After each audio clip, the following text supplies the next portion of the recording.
Mayong adlaw kanang tanan ani atas sa Oktubre 28 adong Martes 2025 mga igsuonan ko. Okay, adunay akong nakita ingon man sa akong anak samtang kakaon ko gitawag niya kay doon na siya nakita nga usa ka cockroach o ok nga naghukas ba o nagluno. Magisunan og dali po ko adto niya kay akong gibidyohan o tinuod man nakita gyud nako no mao ni siya no ang formal niya no. Live kayo no? Live ang atong gibuhat aning maong ok.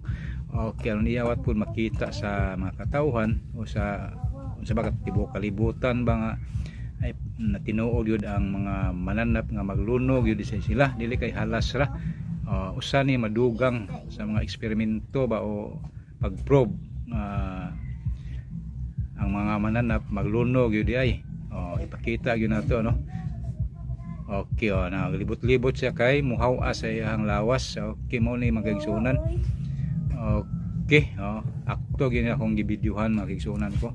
Ako gyud siguro ba kay tagsar ni makita na to no sa tibuok kinabuhi nato kun ato yung pagtuyoon atong pagpangita ba. Niya mo na ni magamit ni. Okay, magigsunan niya. Okay, di ako sa kuang CR. Di suportahan na dito doong dili di arang kay bulungan magigsunan ko ang ok di ay maghukas din o magluno no mura pughas ba magluno di ba tanawan niyo karon ko kita og kamo nakita na mo ani ako basin wa pa tanawan niyo ni no aron namoy idea og tinuod ba nga ang ok maghukas o magluno atong kuhito no itong ipabili na puti na siya no.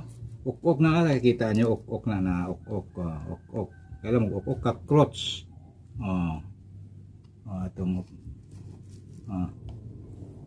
itong wala daw ito na nabili na lakaw na siya wala siya ikuan na siya panit ito na ito sa ni padong mau nag ok ha puti na siya dirag ihang ihang umbak no ato nang pabiya pa kuan na siya mulakaw na siya kay magpahuway mo na siya ato na sa padong dito dito na ka dito okay ito na suksok na dito okay mo to ang ok magluno dira gyang kuan karuho na to niya ok yun